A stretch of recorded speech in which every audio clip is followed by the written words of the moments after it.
ನಮಸ್ಕಾರ ರೀ. ಇವತ್ತಿನ ಈ ವಿಡಿಯೋದಲ್ಲಿ ಕೇವಲ 10 ನಿಮಿಷದಾಗ ಬಾಯಲ್ಲಿಟ್ಟರೆ ಕರಗುವಂತಹ ಶೇಂಗಾ ಮತ್ತು ಕೊಬ್ಬರಿ ಬರ್ಫಿನ ಹೇಗೆ ಮಾಡೋದಂತ ಹೇಳಿ ನೋಡೋಣ. ಅದಕ್ಕಿಂತ ಮುಂಚೆ ಇನ್ನೂ ಚಾನಲ್ಗೆ ಯಾರು ಸಬ್ಸ್ಕ್ರೈಬ್ ಆಗಿಲ್ಲ, ಚಾನಲ್ಗೆ ಸಬ್ಸ್ಕ್ರೈಬ್ ಆಗಿ ಬನ್ನಿ. ಈ ಕಡೆ ಒಂದು ಪಾತ್ರೆಗೆ 1 ಕಪ್ನಷ್ಟು ಶೇಂಗಾ ತಗೊಂಡಿದ್ದೀನಿ. ಈ ಶೇಂಗಾನ ಇವಾಗ ಚೆನ್ನಾಗಿ ಹುರ್ಕೊಳ್ಳೋಣ. ಗ್ಯಾಸನ್ನು ಮೀಡಿಯಂ ಫ್ಲೇಮಲ್ಲಿ ಇಟ್ಕೊಂಡು ಶೇಂಗಾನ ಚೆನ್ನಾಗಿ ಹುರ್ಕೊಳ್ಳಿ. ಹೈ ಫ್ಲೇಮಲ್ಲಿ ಇಟ್ಟು ಹುರ್ಕೊಳ್ಳೋಕೆ ಹೋಗಬೇಡಿ, ಅದು ಚೆನ್ನಾಗಿ ಹುರಿಯೋದಿಲ್ಲ, ಮೇಲ್ಗಡೆ ಹೊತ್ಬಿಡುತ್ತೆ. ಗ್ಯಾಸ್ನ ಮೀಡಿಯಂ ಫ್ಲೇಮಲ್ಲಿ ಇಟ್ಕೊಂಡು ಅದನ್ನು ಈ ಥರ ಸೊಟ್ಟೆ ಸುಲಿಯೋವರೆಗೂ ಚೆನ್ನಾಗಿ ಹುರ್ಕೋಬೇಕಾಗ್ತದೆ. ನೋಡ್ಬೋದು, ನಾನಿಲ್ಲಿ ಶೇಂಗಾನ ಈ ಥರ ಸ್ವಲ್ಪ ಕಲರ್ ಬರೋವರೆಗೂ ಹುರ್ಕೊಂಡಿದ್ದೀನಿ. ಇವಾಗ ಇದನ್ನು ಸೈಡಲ್ಲಿ ಇಟ್ಕೊಳ್ಳೋಣ. ಈ ಕಡೆ ನಾನು ಒಂದು ಕೊಬ್ಬರಿನ ಅದರ ಹಿಂದಿನ ಲೇಯರನ್ನು ತೆಕ್ಕೊಂಡಿದ್ದೀನಿ. ಕಪ್ಪು ಭಾಗ ಇರುತ್ತಲ್ಲ ಅದನ್ನು ತೆಗೆದು ಅದನ್ನು ಚೆನ್ನಾಗಿ ಕಟ್ ಮಾಡಿಕೊಂಡು ಈ ಥರ ಗ್ರೈಂಡ್ ಮಾಡ್ಕೊಂಡಿದ್ದೀನಿ. ಹೀಗೆ ಮಾಡೋದ್ರಿಂದ ಬರ್ಫಿ ಕಲರ್ ಕೂಡ ಚೆನ್ನಾಗಿ ಬರುತ್ತೆ. ವೈಟಾಗಿ ಬರಬೇಕಂದ್ರೆ ಅದಕ್ಕೋಸ್ಕರ ನಾನು ಸಿಪ್ಪೆ ಎಲ್ಲ ತೆಗೆದಿದ್ದೀನಿ. ಈ ಕಡೆ ಹುರಿದಿರೋ ಶೇಂಗಾ ಇತ್ತಲ್ಲ ಅದರದ್ದು ಸಿಪ್ಪೆ ಎಲ್ಲ ತೆಗೆದಿಟ್ಕೊಂಡಿದ್ದೀನಿ. ನೋಡ್ಬೋದು, ಇವಾಗ 1 ಕಪ್ನಷ್ಟು ಶೇಂಗಾ ಹಾಗೆ 1 ಕಪ್ನಷ್ಟು ಕೊಬ್ಬರಿನ ಎರಡೂ ಮಿಕ್ಸ್ ಮಾಡಿಕೊಂಡು ಇದನ್ನು ಮತ್ತೆ ಗ್ರೈಂಡ್ ಮಾಡ್ಕೊಳ್ಳೋಣ. ನಾನು 2 ಸಮ ಪ್ರಮಾಣದಲ್ಲಿ ತೊಗೊಂಡಿದ್ದೀನಿ. ಅದು 1 ಕಪ್ಪು ಹಾಗೆ ಇದು 1 ಕಪ್ಪು. ನಂತರ ಅದಕ್ಕೇ 1 ಕಪ್ನಷ್ಟು ಇಲ್ಲಿ ಸಕ್ಕರೆಯನ್ನು ಹಾಕ್ಕೊಂಡಿದ್ದೀನಿ. 1 ಕಪ್ ಸಕ್ಕರೆ, 1 ಕಪ್ ಕೊಬ್ಬರಿ, 1 ಕಪ್ ಶೇಂಗಾ ನಾನಿಲ್ಲಿ ಬಳಸ್ಕೊಂಡಿದ್ದೀನಿ. ಇದಕ್ಕೇ ಅದು ತೊಯ್ಯುವಷ್ಟು ನೀರನ್ನು ಹಾಕ್ಕೊಂಡಿದ್ದೀನಿ. ನಾನಿಲ್ಲಿ ಜಾಸ್ತಿ ನೀರನ್ನು ಹಾಕ್ಲಕ್ಕೆ ಹೋಗಬೇಡಿ. ಸಕ್ಕರೆಯನ್ನು ಜಸ್ಟ್ ತೊಯ್ಸೋಕ್ಕೋಸ್ಕರ ಒಂದು ಸ್ವಲ್ಪ ನೀರನ್ನು ಹಾಕ್ಕೊಳ್ಳಿ. ನೀರನ್ನು ಹಾಕ್ಕೊಂಡು ಇದನ್ನು ಸಕ್ಕರೆ ಕರಗೋವರೆಗೂ ಚೆನ್ನಾಗಿ ಈ ಥರ ಕೈ ಬಿಡದೆ ಮಿಕ್ಸ್ ಮಾಡ್ತಾಯಿರಿ.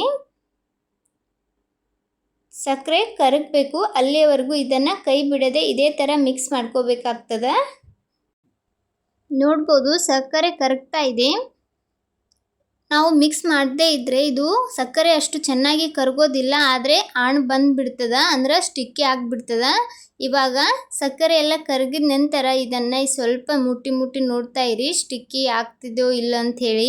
ನೋಡ್ಬೋದು, ಈ ಥರ ಒಂದೆಳಿ ಪಾಕ ಬರಬೇಕು. ನಾನಿಲ್ಲಿ ನಿಮ್ಗೆ ತೋರಿಸ್ತಾ ಇದ್ದೀನಿ. ಈ ಥರ ಒಂದೆಳಿ ಪಾಕ ಬಂದ ತಕ್ಷಣವೇ ಇದಕ್ಕೆ ನಾವು ಗ್ರೈಂಡ್ ಮಾಡಿ ಇಟ್ಟಿರುವಂಥ ಶೇಂಗಾ ಮತ್ತು ಕೊಬ್ಬರಿ ಪುಡಿನ ಸೇರಿಸ್ಕೊಳ್ಳೋದು. ಎರಡು ಮಿಕ್ಸ್ ಮಾಡಿ ಈ ಥರ ನಾನು ಗ್ರೈಂಡ್ ಮಾಡಿ ಇಟ್ಕೊಂಡಿದ್ದೆ. ಇದನ್ನು ಹಾಕ್ಕೊಂಡು ಇವಾಗ ಇದನ್ನು ಚೆನ್ನಾಗಿ ಮಿಕ್ಸ್ ಮಾಡ್ಕೊಳ್ಳಿ. ಗಂಟಿಲ್ಲದ ಹಾಗೆ ಇರಬೇಕು, ಅದೇ ಥರ ಇದನ್ನು ಚೆನ್ನಾಗಿ ಮಿಕ್ಸ್ ಮಾಡ್ಕೊಳ್ಳಿ.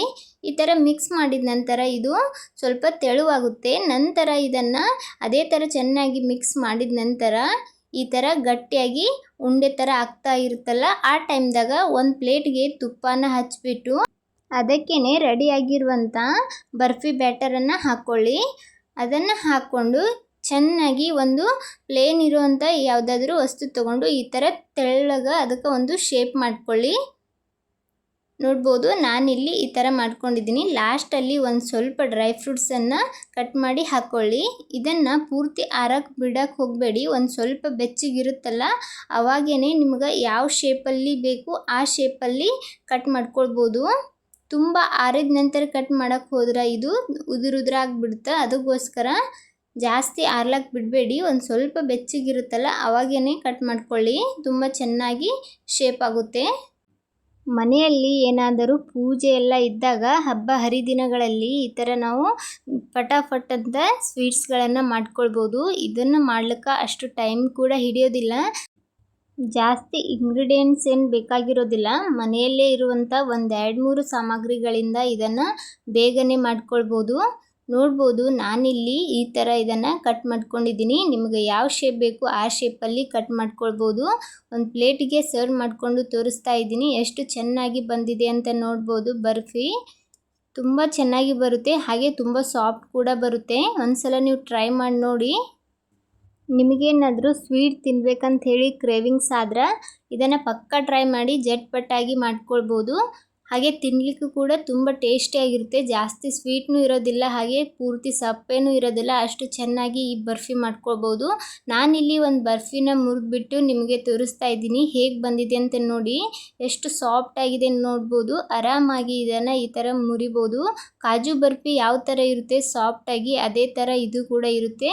ಟೇಸ್ಟ್ ಮಾತ್ರ ಸೂಪರಾಗಿರ್ತದೆ. ಒಮ್ಮೆ ಟ್ರೈ ಮಾಡಿ, ಟ್ರೈ ಮಾಡಿಬಿಟ್ಟು ಹೇಗೆ ಬಂದಿತ್ತಂತ ಹೇಳಿ ಕಮೆಂಟ್ ಮಾಡೋದು ಮಾತ್ರ ಮರಿಬೇಡಿ. ಈ ರೆಸಿಪಿ ನೋಡಿ ನಿಮ್ಗೆ ಇಷ್ಟ ಆದರೆ ಒಂದು ಲೈಕ್ ಕೊಡಿ. ಹಾಗೆ ಇದೇ ಥರದ ಇನ್ನಷ್ಟು ರೆಸಿಪಿಗೋಸ್ಕರ ರಮ್ಯಾ ಮನೆ ಅಡುಗೆ ಚಾನಲನ್ನು ಸಬ್ಸ್ಕ್ರೈಬ್ ಮಾಡ್ಕೊಳ್ಳಿ. Thanks for watching video.